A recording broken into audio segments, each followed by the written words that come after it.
ఇప్పుడు వారి రాజీనామా అంశం ఏంటంటే అంటే చంద్రబాబు నాయుడు గారికి ఆయన రాజీనామా పంపించారు, కానీ అది స్పీకర్కి పంపించలేదని అంటున్నారు.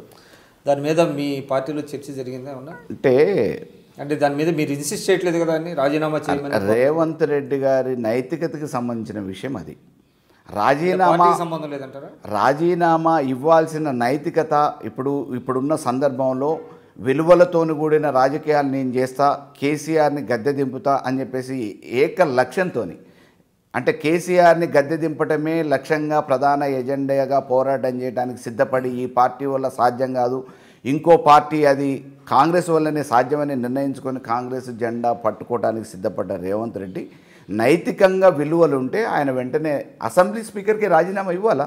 కానీ మీరు ఇన్సిస్ట్ చేయట్లేదు కదా. అంటే అక్కడ ఆంధ్రాలో మీరు కూడా ఇప్పుడు ఫిరాయింపులు ప్రోత్సహిస్తున్నారు కాబట్టి ఇక్కడ ఇన్సిస్ట్ చేసే నైతిక అతనికి అబద్ధాలు చెప్పటం అలవాటు. ఎవరికి? రేవంత్ రెడ్డి గారికి. మరి అంతే కదా, రాజీనామా చేసినా అని ఆ రోజు 2 రోజులు అడావుట్ చేసిండు. నేను నా సెక్యూరిటీని సరెండర్ చేస్తున్నా అన్నాడు, నా క్వార్టర్ని ఖాళీ చేస్తున్నా అన్నాడు, రాజీనామా చేసినా అన్నాడు, ఎన్నికలకు సిద్ధమవుతున్నా అన్నాడు, మా నియోజకవర్గ ప్రజల అభిప్రాయం మేరకే నా నిర్ణయం అని చెప్పిండు. ఏమైనా ఇవన్నీ? రాజీనామా చేయండి, రేపు ఎన్నికలు నిర్వహిస్తారా లేదా? మీకంటే ముందు రాజీనామా చేసిన వాళ్ళు తలసాన్ లాంటి వాళ్ళు ఇవి పెండింగ్లో ఉన్నాయి, మరి వాళ్ళే నిర్వహించకుండా మీరెందుకు నిర్వహిస్తారని చెప్పి మీరు అంటారా లేదా?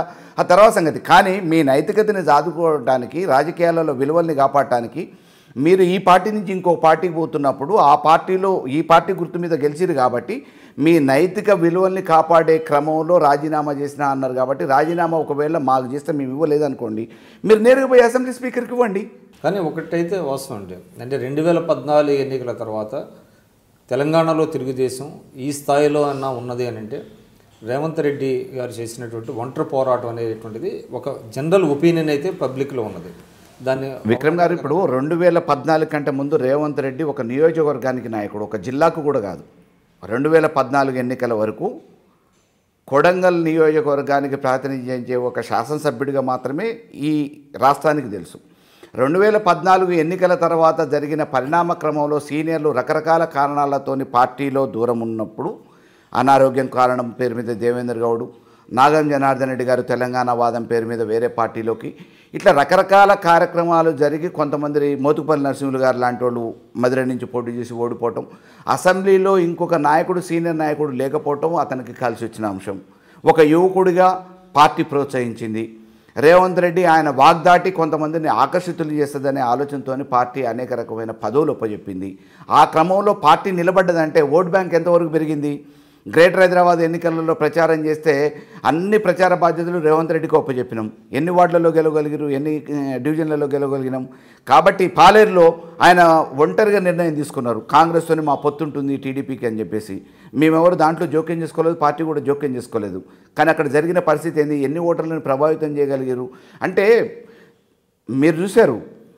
చిరంజీవి గారు చేయి ఊపినప్పుడు కూడా జనాలు వచ్చారు, జగన్ గారు చేయి ఊపినప్పుడు జనాలు వచ్చారు, రేవంత్ రెడ్డి చేయి ఊపినప్పుడు కూడా జనాలు వచ్చారు. జనాలు వేరు, ఓట్లు వేరు అని అనేది మనం ఆచరణలో ఎన్నో ఎన్నికలలో చూసినాం.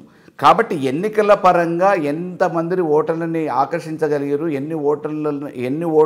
ఎన్నికలలో మనం విజయం సాధించగలిగినాం, అదే గీటురాయి అవుతుంది.